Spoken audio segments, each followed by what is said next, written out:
delay here.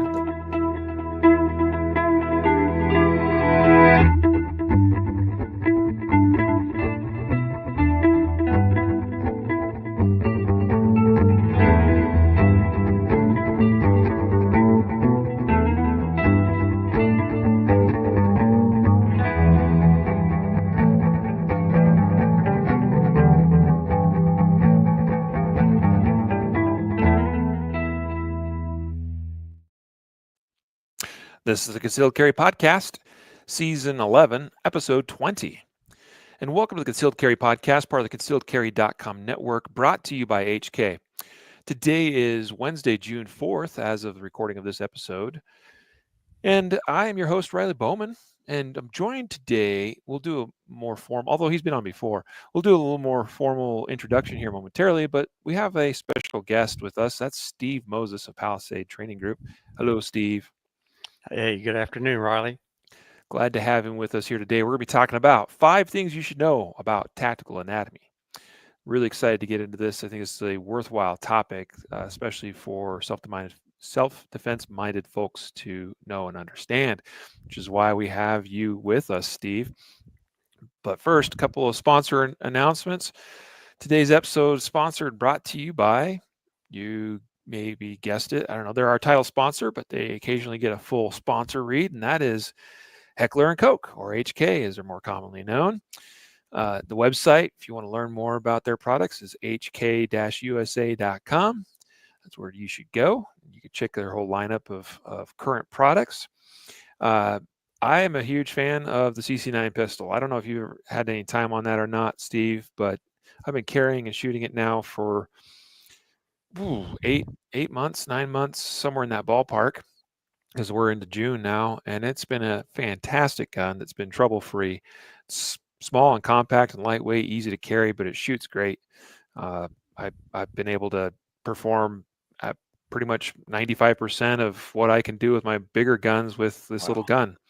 And so it's a good gun. Folks, check it out. I know they're still somewhat hard to come by, but if you got a local dealer that's an HK dealer, they're bound to get some at some point. If you talk to your dealer and say, hey, let me know when you have one come in, that's probably one of the better ways to get one. Or you can go on Gunbroker, but you tend to overpay a little bit probably on Gunbroker. But anyway, hk-usa.com, and appreciate HK's support of the Concealed Carry Podcast and everything we do here at concealedcarry.com.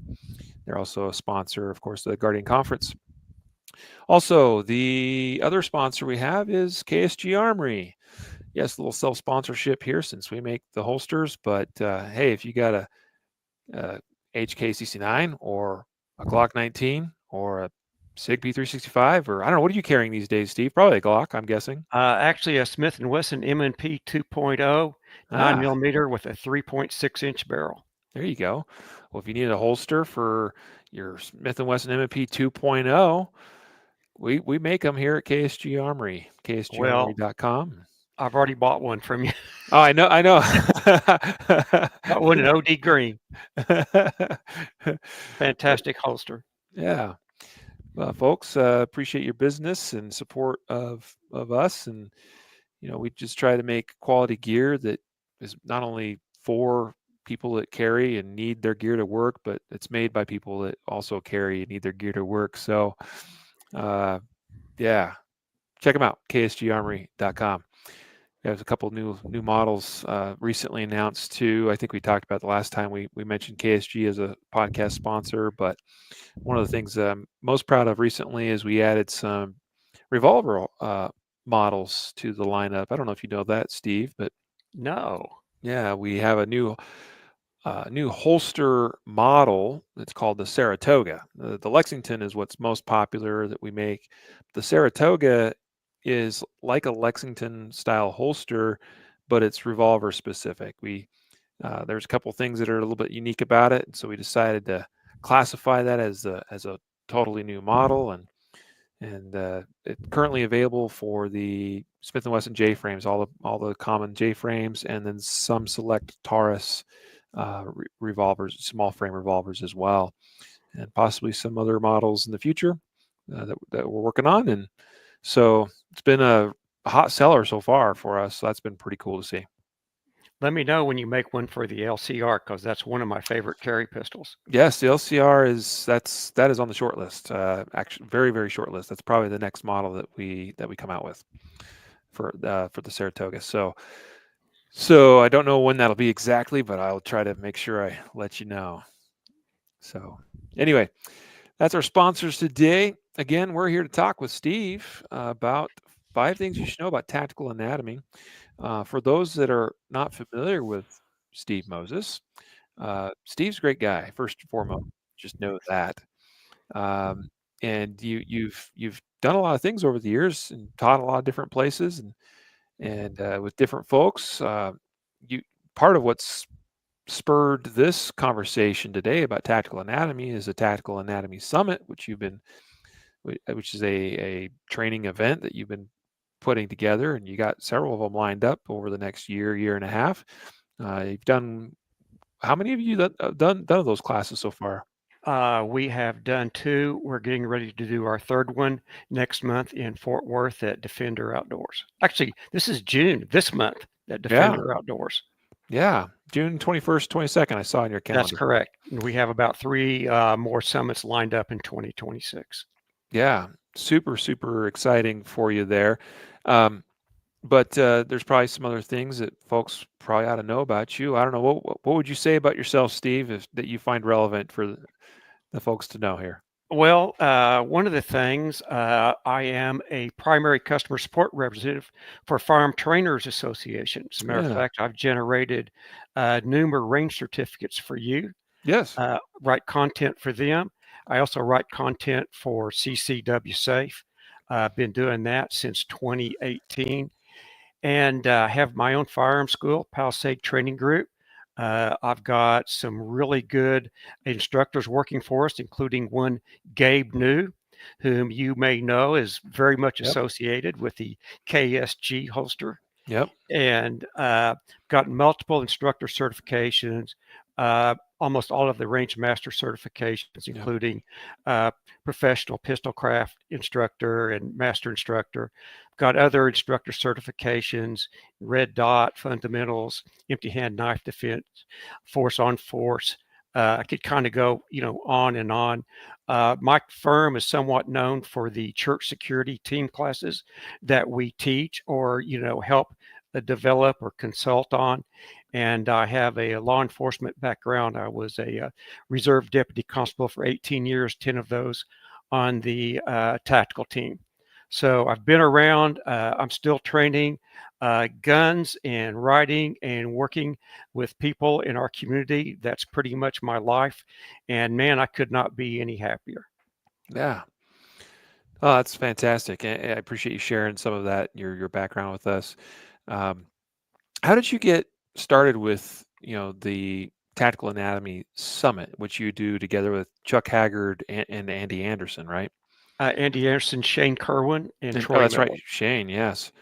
And Well, I had been interested in what it really took to stop someone that was, you were in immediate danger of losing your life or being grievously injured.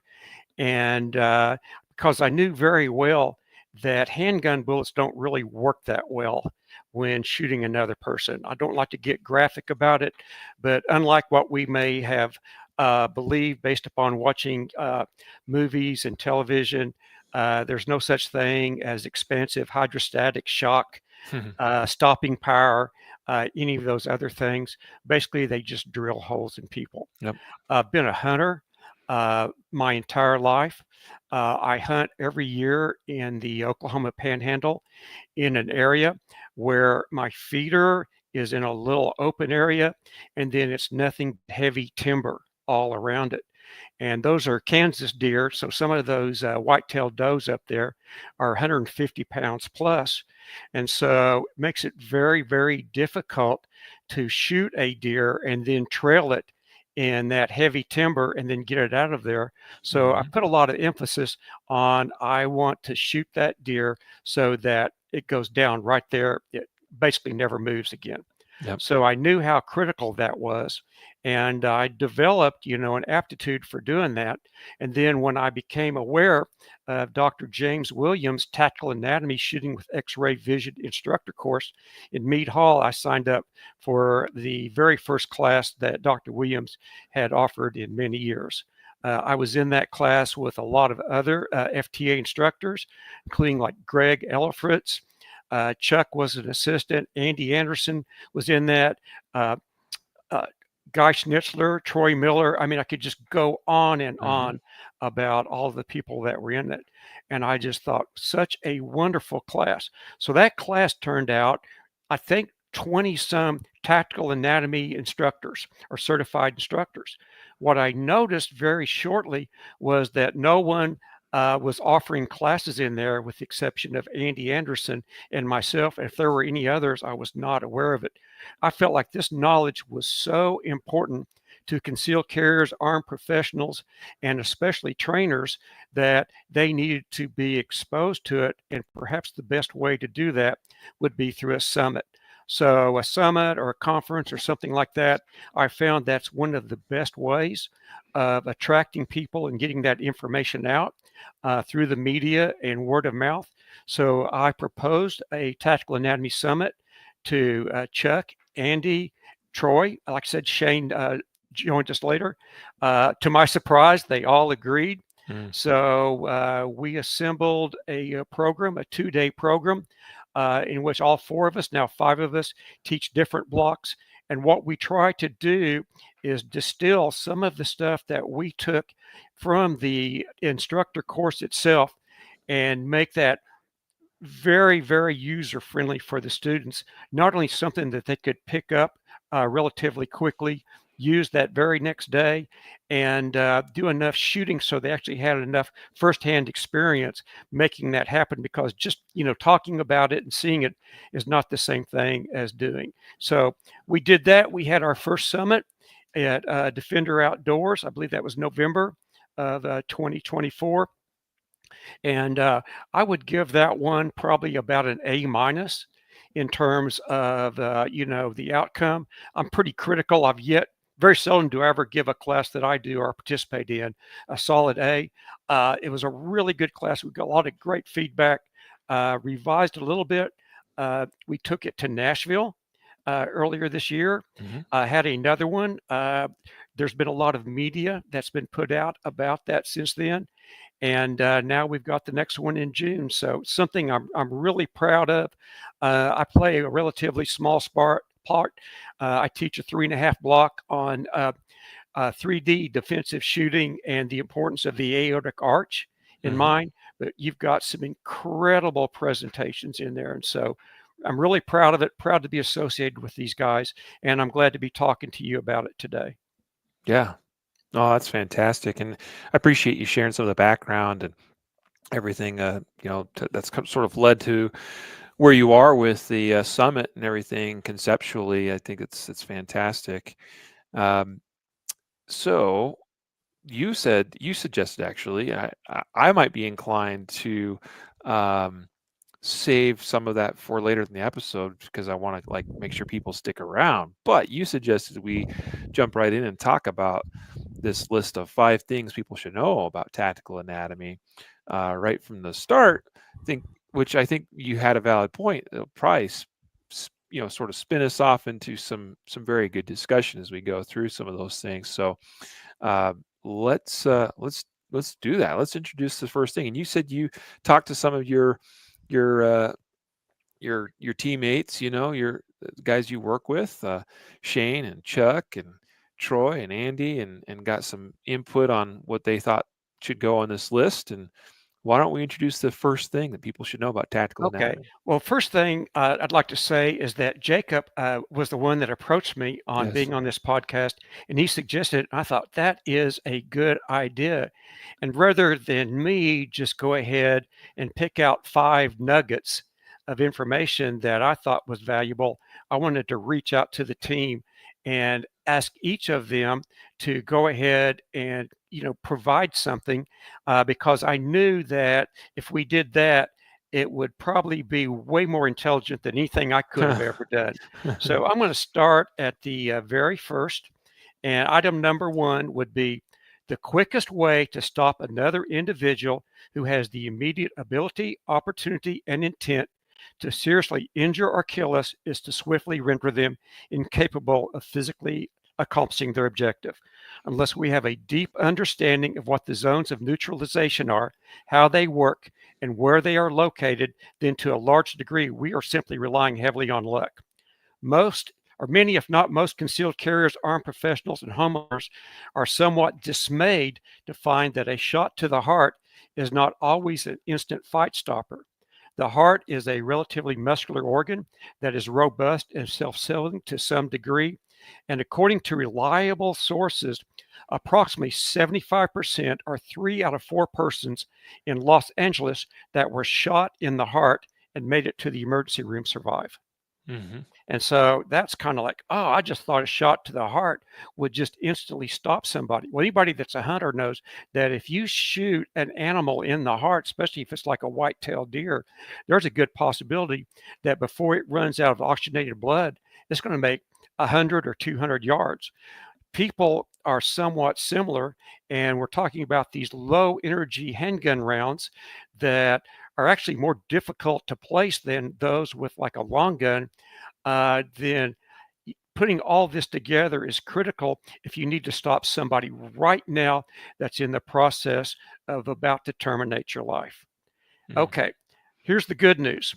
There are other parts of the anatomy, such as the aortic arch, brainstem, and lateral vascular pelvis that work far better. However, without specialized training, the odds of successfully targeting getting hits on those zones in a lethal force encounter against a person doing his best to seriously injure or kill them while constantly moving and changing angles are not good. Mm-hmm. So yeah, everybody can, anybody that's halfway competent can go to a range and put a B-27 target and from 3 yards put rounds into that all day. But you do that in a circumstances when this person is moving, shooting at you, using cover. I'm certainly not going to stand there if somebody's shooting at me. They're not going to do the same. Knowing where these are, regardless of the angle, is a real critical skill. Human violent criminal actors are three-dimensional, and two-dimensional targets can and often do leave training scars if used beyond the introductory level to teach tactical anatomy. So if you simply look at a B-27 target where the A zone, Dr. Williams actually did he took a B-27 target, and what he did was he scored all 50 rounds right in either the 10 ring or in the 9 ring. I mean, basically it would have been a very high score. However, on the back, he located a drawing of where the heart, the lungs, the spine, the great vessels were. And when you turned it around, that entire clump was below that. There was never one round fired in there that would have been capable of instantly stopping a deadly threat unless one, you were able to go ahead and directly hit the spine and stun the spine.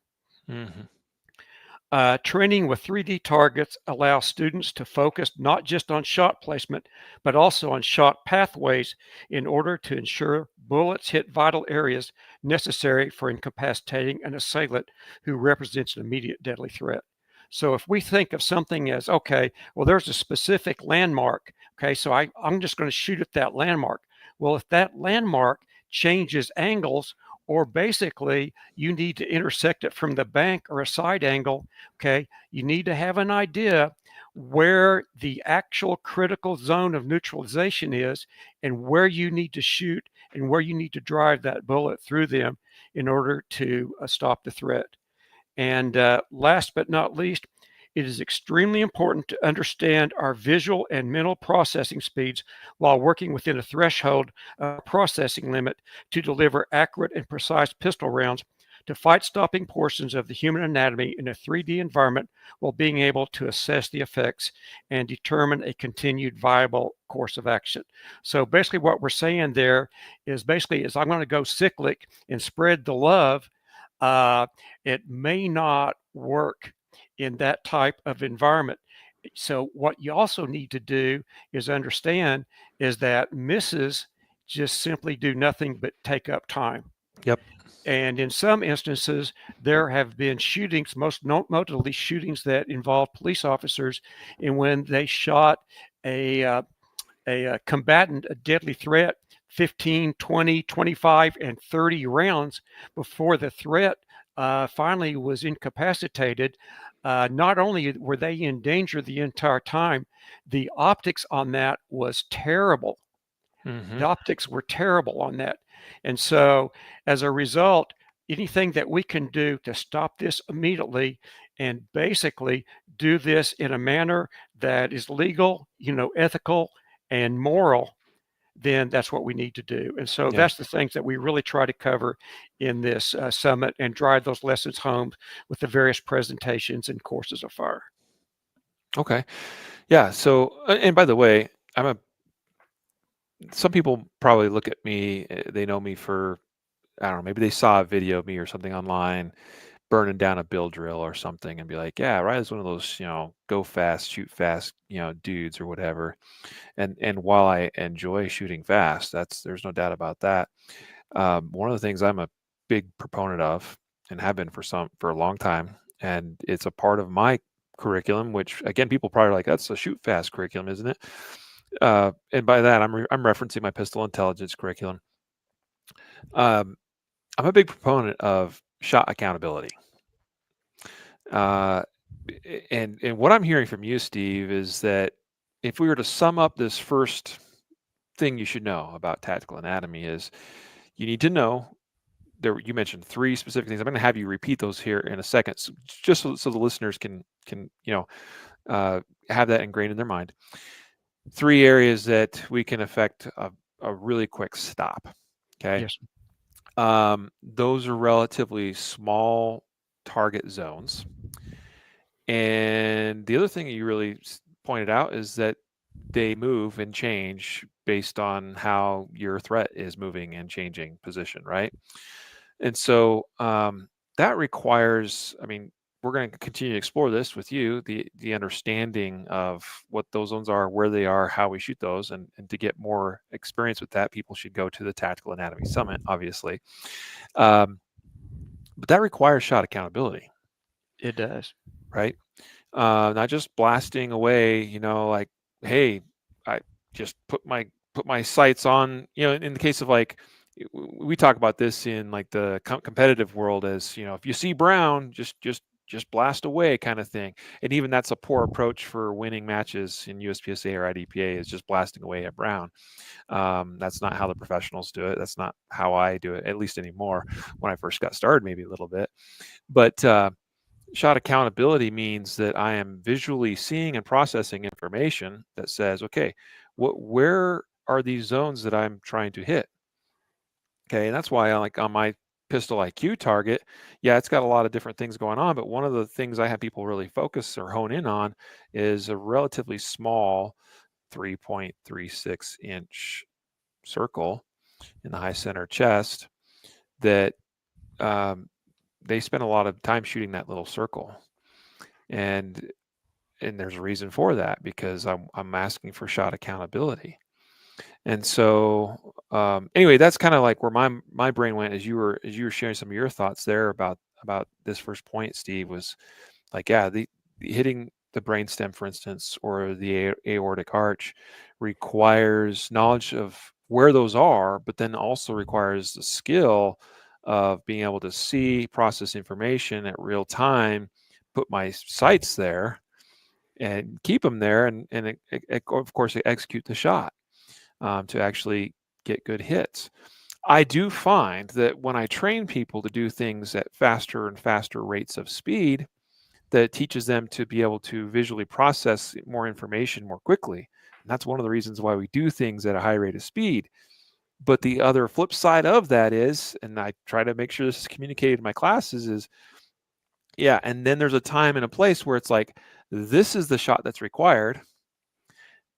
And that should feel almost easy if I have practiced the other things especially things that happen at a high rate of speed, because it's like, well, that's a careful shot, and I take a little more time on that shot. I don't just blast away at it, but I analyze it. I put sights there.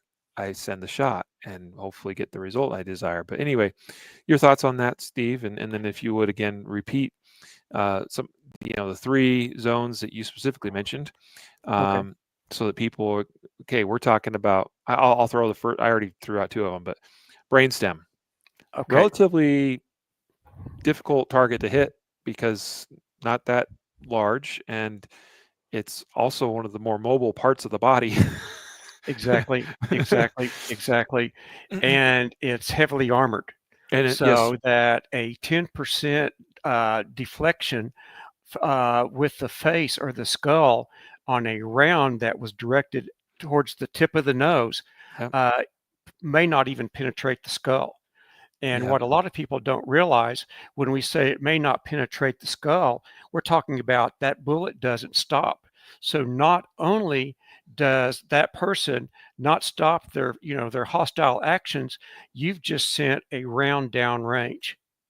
And Hmm. the other thing is, uh, it's very difficult to get a good hit on that skull to that brainstem area if it's moving and you don't catch that just flat on and where the location of the brainstem is. So if we simply touch our nose, touch our ear, touch the back of our head right where you have that little knob, and then go around the other way, that's basically in line with the brainstem. But the other thing to remember is that it sits to the back of the head. So it's Hmm. not right there in the center. And so a lot of people think, okay, a shot right through the ear should do that. A shot right through the ear hole may very well go right in front of the brainstem. Yeah. Now, the importance of this is not so much that says headshots don't work, because in many instances, a person that gets shot at or hit once doesn't want to be shot at or hit anymore and they stop. But if you have a dedicated, expressive attacker who doesn't care whether they live or die, and they're going to fight until they can no longer fight anymore, or just from a few yards, they're holding one of your family members hostage and they're trying to leave with them, and they have their finger on the trigger and that bullet pressed up against their neck or their head. And if you don't get a flaccid paralysis hit, they may go ahead and involuntarily convulse it and shoot your loved one. Hmm. And so, knowing what you have to do in order to do that and how risky that is to do, unless there's absolutely no other choice, then I think that's super important. And so, basically, what a lot of people don't realize when we think of hostage rescue is that we think of a police sniper, from a distance, or a police officer with a patrol rifle or somebody stopping that.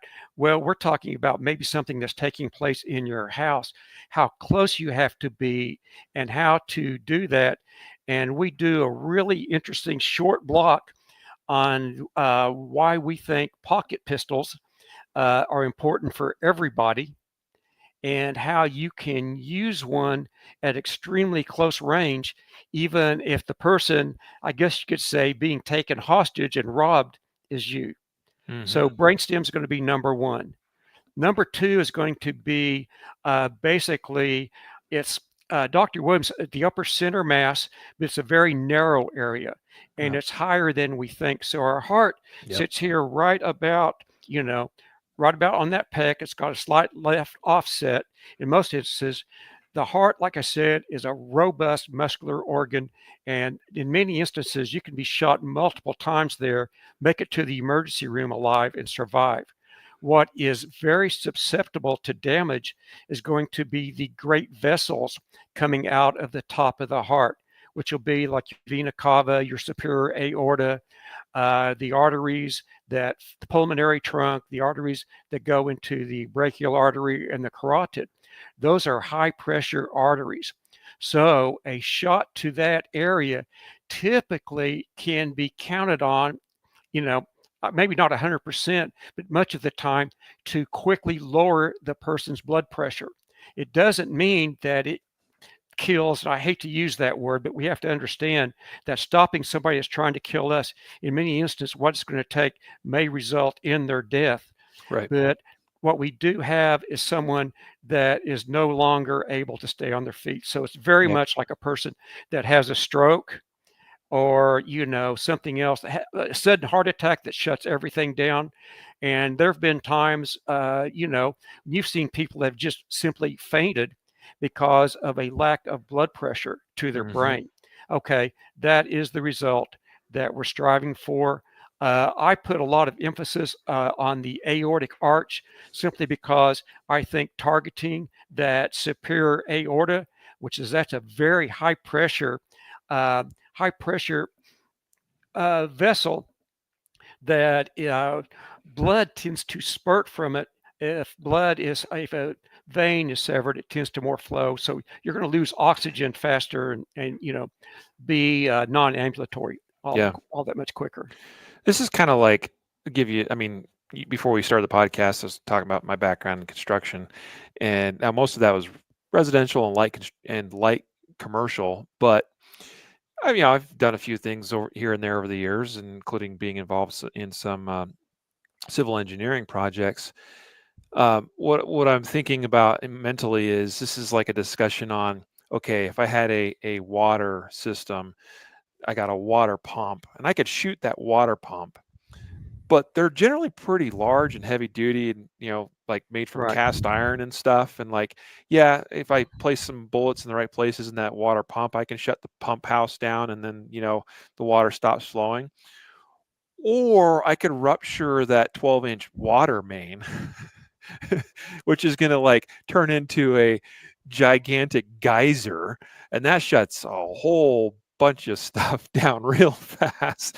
Like, that's in my mind, that's the thought I just had, is like, you're like, oh, you can shoot the heart, but it can maybe take a little bit of a beating here and there. Or you could shoot the aortic arch, and like that's going to be like rupturing a water main, right? It is. It's going to be, you're going to lose water to where you want that destination. In this particular instance, what we're talking about, we're losing oxygen Yep. to the brain, and the brain just cannot function without oxygen.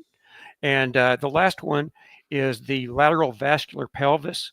That's going to be that bony triangle where the pelvis meets the hip joint, Mm-hmm. meets the top of that femur. And that particular area, if someone is hit there and they is seriously damaged, will do one of, or maybe two of three things. First of all, they won't be able to stand on that side, or they may not be able to walk on that side.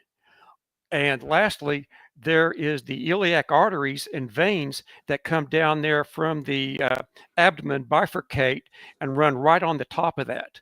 So rounds to there, apparently about 30% of the persons that are shot to the lateral vascular pelvis, which the way I think of it is to the hip joint right around the ball and socket, those are invariably fatal. And that might be critical if it's someone that, okay, I know I don't have to shoot them and stop them immediately where they are, but I need to stop them while they're moving in towards me with a blunt instrument or a knife. Mm. And my point was always going to be is I want to do the least harm I can in order to stop that other person. And if I can stop somebody that's moving in on me with a contact weapon, with a shot like that, I think that would be preferable. But more so for church security team members who may need to shoot someone at a distance that is wearing ceramic plates. Mm-hmm. So you're not going to be able, more likely, to neutralize that threat with a hit to the torso. It's going to be way too risky and dangerous to try a headshot, but by simply lowering that muzzle and aiming below that armor and trying to target on either side, I think on either side of the groin.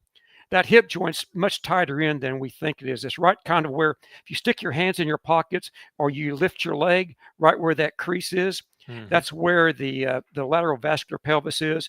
And around like that may be enough to go ahead and cause that shooter to no longer be in a position in which they can harm anybody else. And I think that's a real critical skill.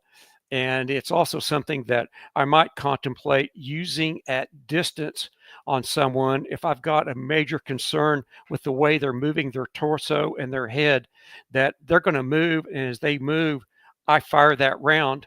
I think I have a greater probability of getting that hit if it's more on that more stable torso.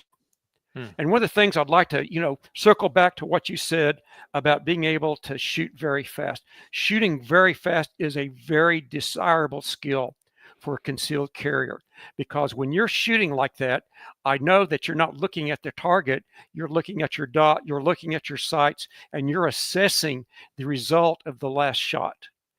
And it may be time that I don't need to shoot that anymore. I missed that shot. I need to get another one in there. Okay. That's very, very important, most especially when you're dealing with another person that's not stationary Yep. like that static target. And so it may very well be that I shoot and they take an action which would either cause me to need to correct my aim or stop because they dropped the gun. They surrendered. Something else happened. And Chuck told a similar story to what I'm about to tell you. Is on our special response team, one of our members, he was working with an assistant DA, and they were serving a felony warrant.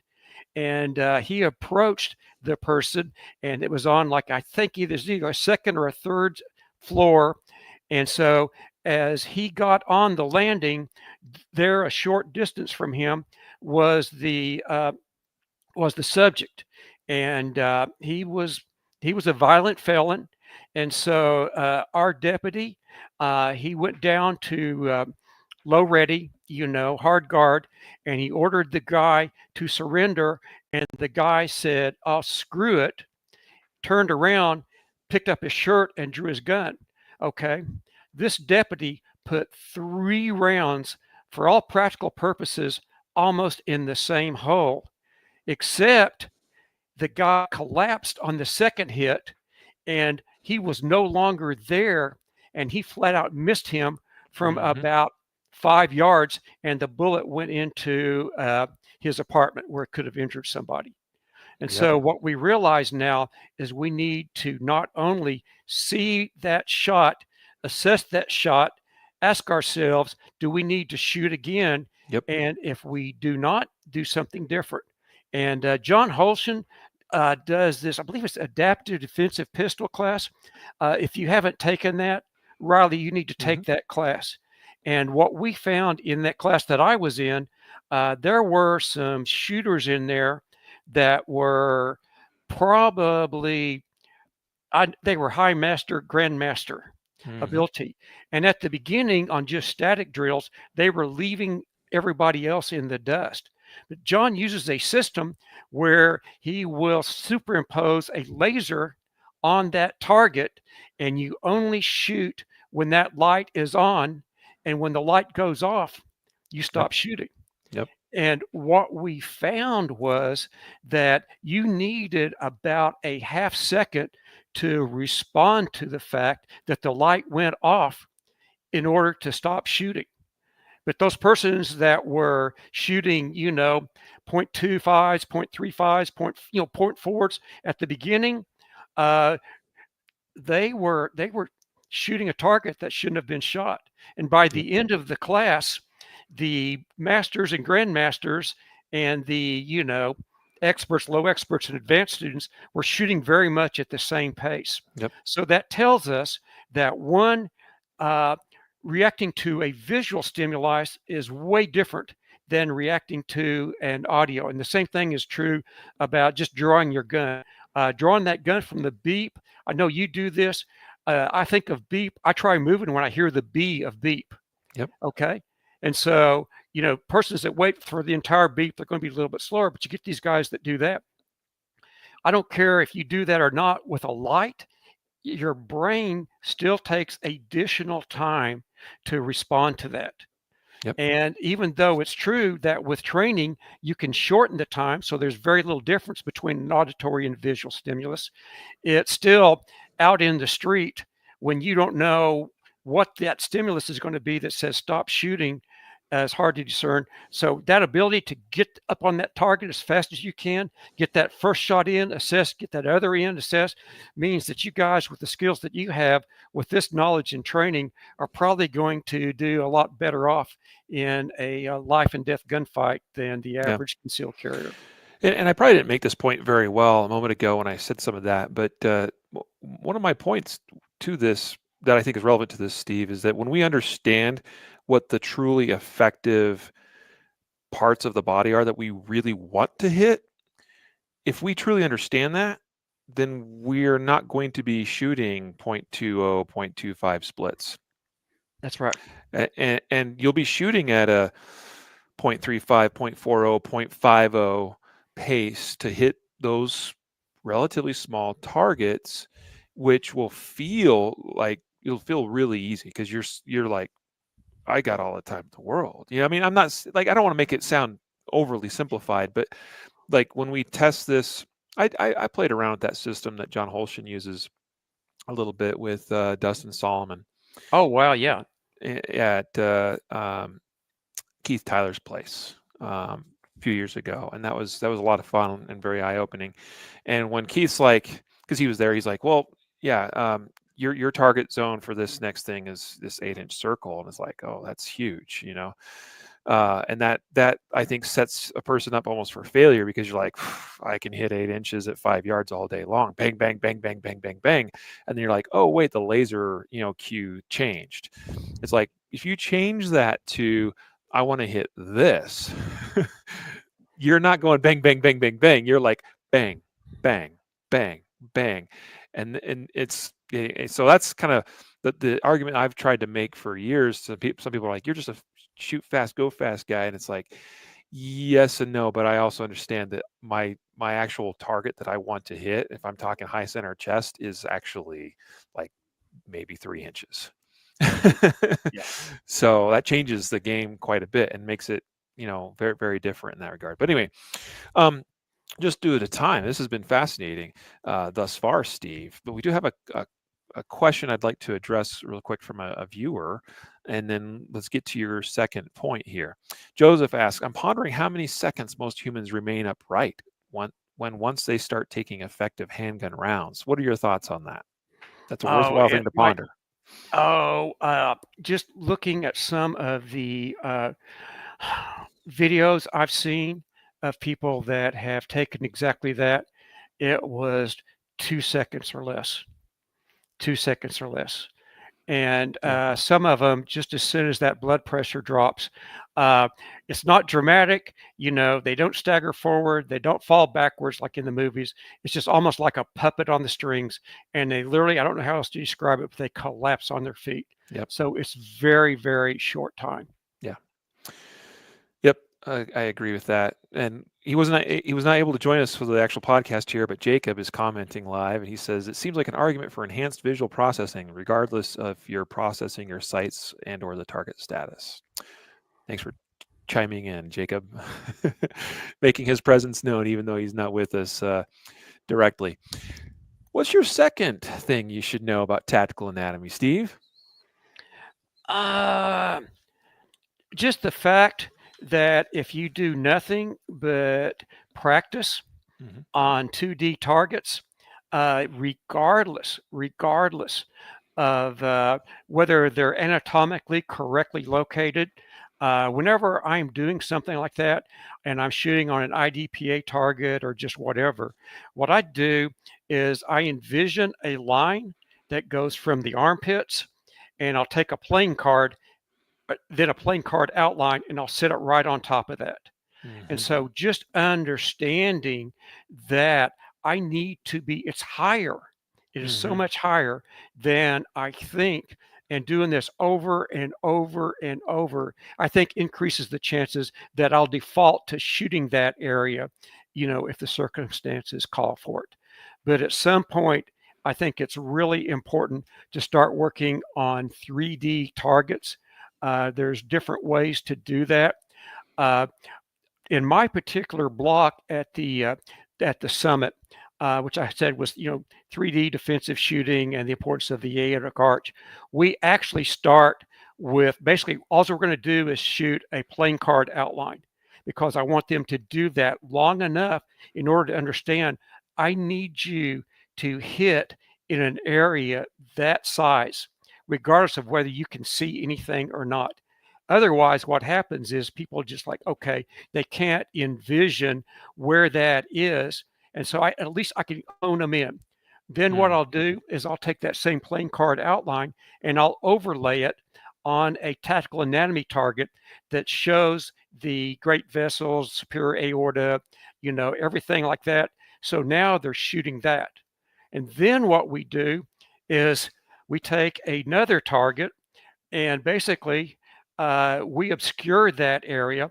So now the student has to guess whether or not, as if this person was wearing clothing or there was something else that concealed where they hit. They can't get any information from it, that we can get them, to go ahead and focus on that.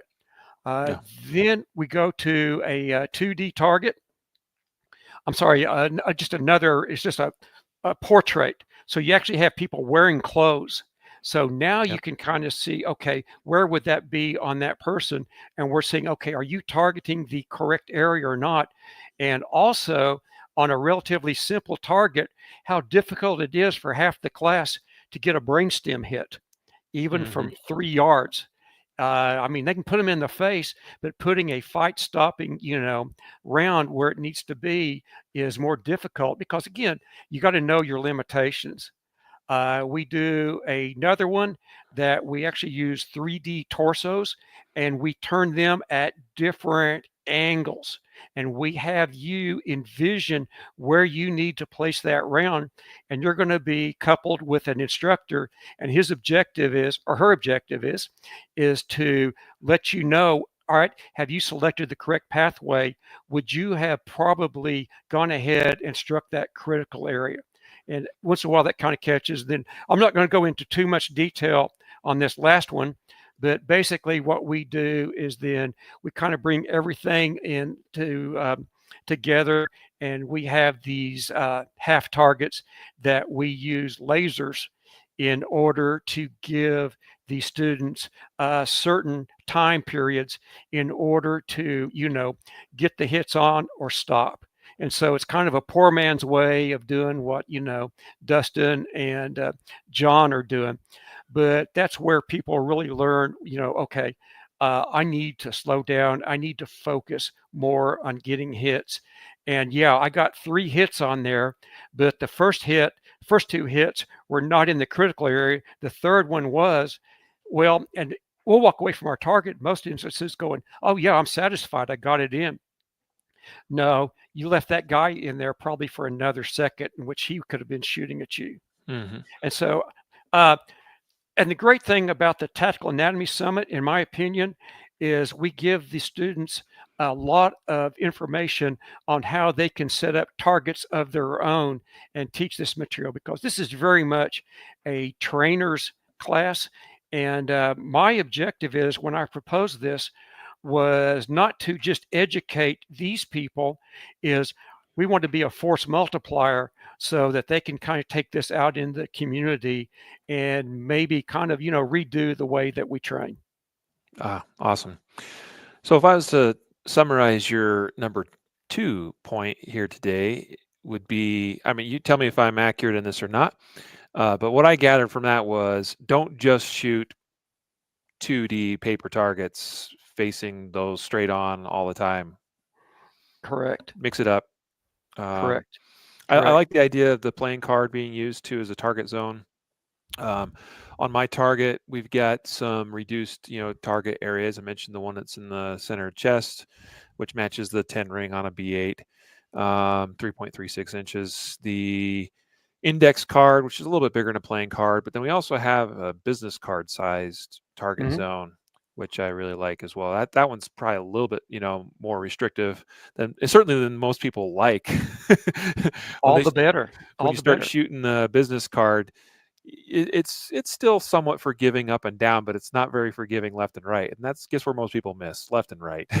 Yes, yes, yes, yes, yes. And actually, you're going to be better off missing up or down than you are left or right. Yeah, Because if this person is square on, the chances are good that you may impact and stun the spine.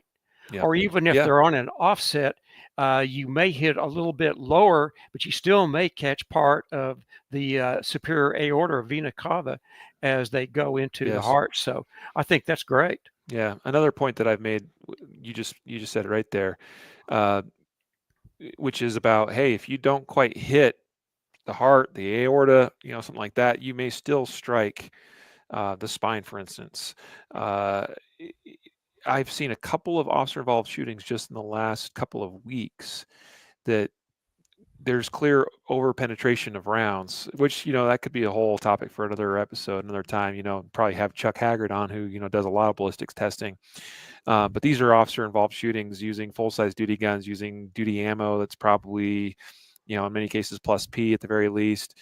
And I just saw one the other day. It was actually from Aurora, Colorado. Here, dude gets shot twice, and I mean, one of those clearly exited his back because he's bleeding from his back. And I'm thinking, yeah, if that hit the spine, that would have been great.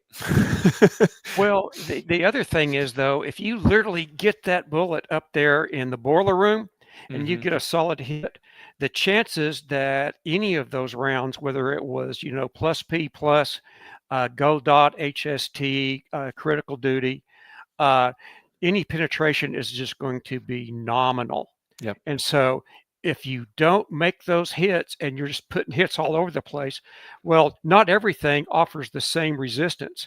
So a round Yep. through my rib cage or right here, kind of in my shoulder area, okay, all of those are liable to penetrate with enough energy to hurt it, another individual. Yep. Yep. Absolutely. Good stuff. What's the third thing, Steve? Uh, let's see. Oh, and this is really critical, and this is something that Shane touches on in our class, is that the ability to understand what goes on within the human body and mind when facing life and death situations Mm, like that. And having an understanding that there are certain things that are going to take place. And then when they happen, not being surprised is a real critical thing. There's an old saying that goes, the body cannot go where the mind has not been, mm, which I like that. And basically, if we visualize all of the things that may happen during a fight, including perhaps sustaining an injury to ourselves, then we're less likely to have our OODA loop, yeah. set back and go all the way back to, oh, I was expecting this. Okay, Right. so now this has happened. Now I need to change. Yep. And one of the ways of preparing for this is going to be through training.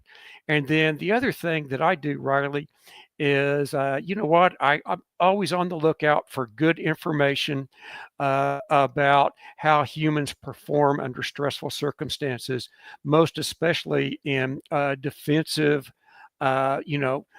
use of defensive force. And I believe it was Tom Givens that once said, now it's kind of hard to do anymore, but you can still do it. He recommended that we got the local newspaper, assuming we lived in a large metropolitan area, and looked for all the articles on street crime, envision what might have happened, and then prepare for that. And Mm, that's something that we did, both when we were on when I was on the team. I'm still a level 4 personal protection officer in Texas. So I have done executive protection. I've been on, witness and dignitary teams and such. And so what we would do is we'd envision scenarios in which we might face and actions that we might need to take. And we'd always have, like, at best, some sort of default action. And in many instances, not everything, but in many instances, one of the best default actions that we can have in stressful circumstances is to simply move and see if we can't improve our position. Anytime we do that, then it tends to go ahead and put the body into action. And if you have another person that is expecting you to just stand there or do something else, then it kind of sets them back. So I think all of these are critical skills, and it's more than tactical anatomy. It's more than precision shooting. It's the whole big picture, which is going to include knowing what's liable to take place, what you need to know once the shooting has stopped. And you may very well be injured yourself. You may very well have someone that has not been totally neutralized and still capable of the fight and remaining on the scene. Right. And you may still have responding people, including law enforcement officers. And there have been more than one instance. I think one of these happened in Aurora, Colorado, where a concealed carrier neutralized an active shooter and picked up the shooter's rifle and was shot and killed by a responding law enforcement Yes. officer. So what we Yep. try to do is leave you as prepared as we can without leaving any gaps in your knowledge. Yep. That was actually in Arvada, Colorado, which is not far from Arvada? Aurora, and the two get confused all the time. So, yeah, that's an incident that was very happened not too far from both where Jacob and I live, so kind of hit close to home. So yeah, you got to be prepared for that stuff. You guys have a whole section of your class called "I've Been Shot: How to Be Your Own Life Saver," and hearing you talk about Shane Kerwin, having a part in explaining some of those things. I mean, he might know a thing or two about what it's like, getting shot at, I would imagine. Perhaps for the listeners or viewers, you might explain a little bit about Shane's background. Well, Shane is a former special forces medic.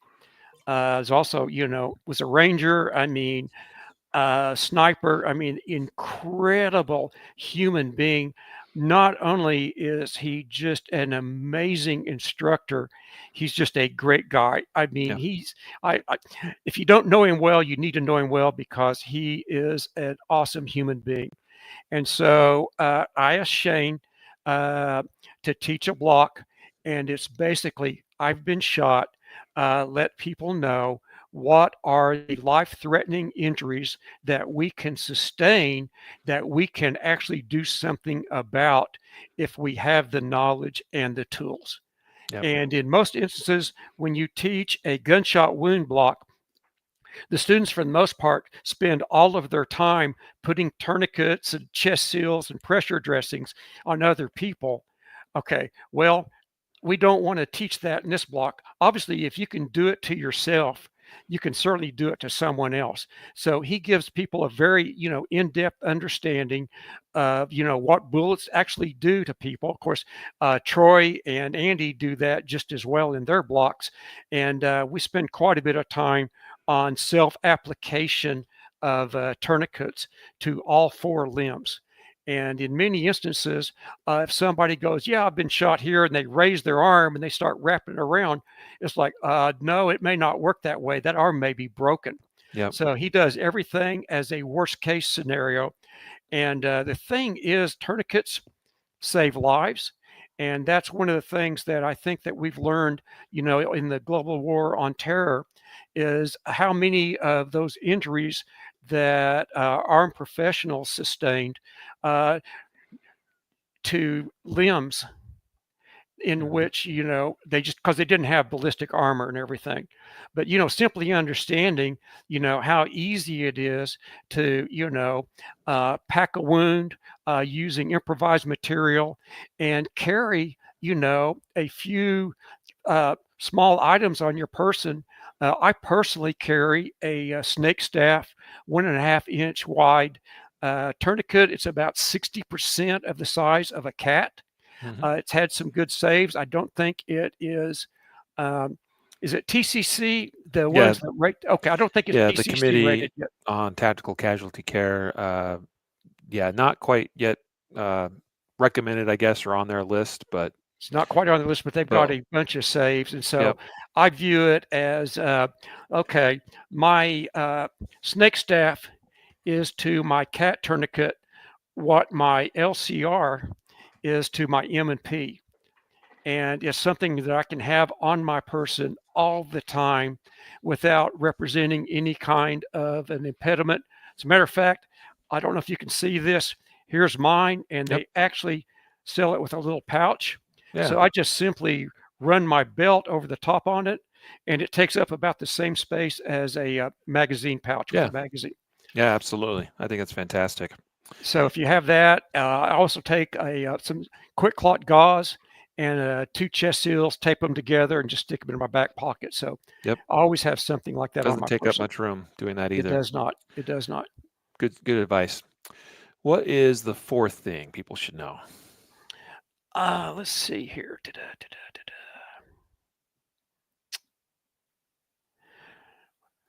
Well, we kind of touched on everything here. Uh, I think it is understanding how difficult it is to stop people. Mm, And it is way more difficult than we think if that person is one of those persons that is willing to die and they don't care. Matter of fact, they may have come here today to die. Now we understand that most people, if you looked at the the armed citizen articles in the National Rifle Association magazine, you got a lot of uh, instances where people used nothing more than defensive display and the person ran off, or they were shot, right. 1 or 2 times, and they succumbed, ran off, or remained in place. But there are people out there that are willing to end your life, whether they have a grudge against you or not. And some of these active killers that we're most concerned about are actually going to be, in most instances, it's males, estranged boyfriends and husbands. So when I was working for the deputy constable's office, I mean the constable's office as a deputy, one of the things that our primary mission was to serve civil process. And on occasion, we would serve papers where basically it was a writ of possession where we were seizing a property that they lived in, and the person had uh, their wife had just left them. They had a restraining order against he for the wife and the children. He lost his job, and he's losing his house. And in many of these instances, you have someone that is just like, hey, I'm going to die today, and I'm going to take that officer that comes out here to serve me that notice. And so there is a possibility that a person like that will kill you, and it's Yeah, 100% of their objective is to commit suicide by cop. The ones that really kind of concern me more are going to be, women that work with other women. And in some instance, some guy goes in there and says, okay, I'm going to kill her today, and I'm going to hurt everybody that's been giving her advice. And they come in there, and those people are willing to sustain a lot of punishment before they eventually are no longer right. capable of fighting. And so I think just understanding that there are people like this out there, and that you need to prepare for it. And one of the things that we see sometimes in uses of defensive force by both members on church security teams and police officers is an initial hesitation or reluctance to use force when it needed to be used. Is this really happening? Is okay.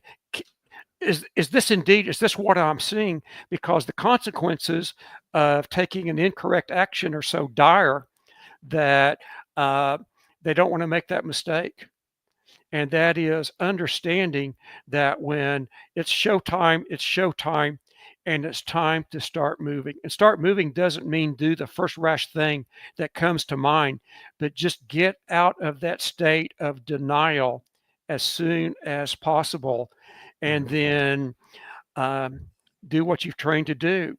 And if you don't have that training in place, well, then it's super important to get it and maintain it. Awesome. Awesome. Well, we're just over the hour mark here, so let's kind of conclude here. What would be your final point that people should know? Well, my final point is going to be is very much if you cannot attend one of these tactical anatomy summits, or equally as well, maybe better, attend Dr. James Williams' Tactical Anatomy Shooting with X-Ray Vision Instructor course. He does those at Mead Hall once a year. He just did one last month. He'll do one in May. Then consider doing that. It is life-changing if you're serious about, protecting yourself. I mean, it's all good and fine to be a recreational shooter, and I think probably the majority of people that own handguns and shoot, that's exactly what they do. But if something happens and you have to defend yourself, then you don't want this to basically be the first rodeo that you've ever thought about attending. And simply focusing on these precision shots, high degree of accountability. That's one of the things that I think competitive sports like IDPA and USPSA are very, very good, because you literally have to think with a gun in your hand. You want to get to that point. That's indeed what you can do. You don't want to have to think, how do I make this gun work? Oh, I know I can't shoot very well, all this other stuff. You want to be in that position. Okay, this is my day. It's showtime. I'm prepared for this, and I'm going to deal with it. That's great advice. I appreciate you sharing that. I think that's a great way to start wrapping this up. Man, this has been fantastic to have you on, Steve, and to talk about all of this. I fear I did not do you justice by making sure we pointed people to your website in the beginning of the episode. We mentioned your training company, but folks, how you get to Palisade Training Group is to go to ptgtrainingllc.com. That's Papa Tango Golf Training LLC.com.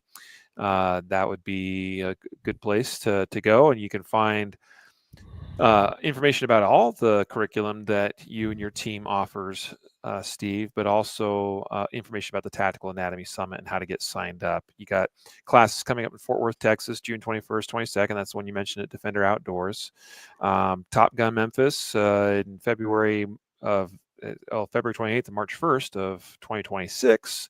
So it looks like you're going back to Tennessee, at least. I think you said you had the last one there in Nashville area. Yes, sir. Memphis is probably a good place to do something like tactical anatomy. Those people there need it bad. You got one in Georgia in April of next year, and one in Kansas of October of next year. So folks, go to ptgtrainingllc.com to learn more about Steve and his classes and the Tactical Anatomy Summit. Today's episode was sponsored by hk-usa.com, and by KSG Armory Holsters, ksgarmory.com. And it's been a pleasure to have you again, Steve. Thank you, certainly sir. Always open to having you on the podcast again in the future. Are there any parting words you'd like to leave the listeners with?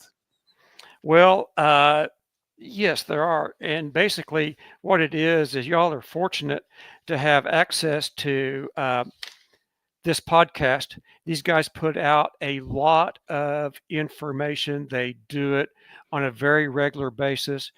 And the way I had to learn, and I'm sure this was true for you, for a long time, was you had to go and you had to ferret out that information and look for it yourself. And either you found it or you didn't. And it's just super easy to go to this podcast or go to like Greg Elfritz's blogs and all these things and gain information. And this is a great training tool and preparation for dealing with these critical situations that is just so easily available. So everybody, please take advantage of it.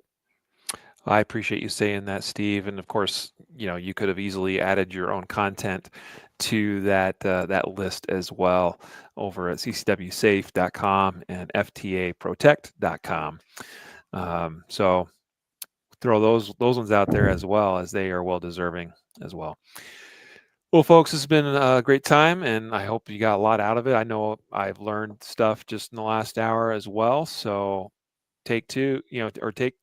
go to and implement the things you've learned and take the next steps. Take a class or read up or study or do whatever you can, something today that makes you better for tomorrow. So, Steve, thanks again. Until next time, everybody, a reminder to train right, train often, and train safe so you can fight hard, fight fast, and fight true. Take care. Thank you, brother.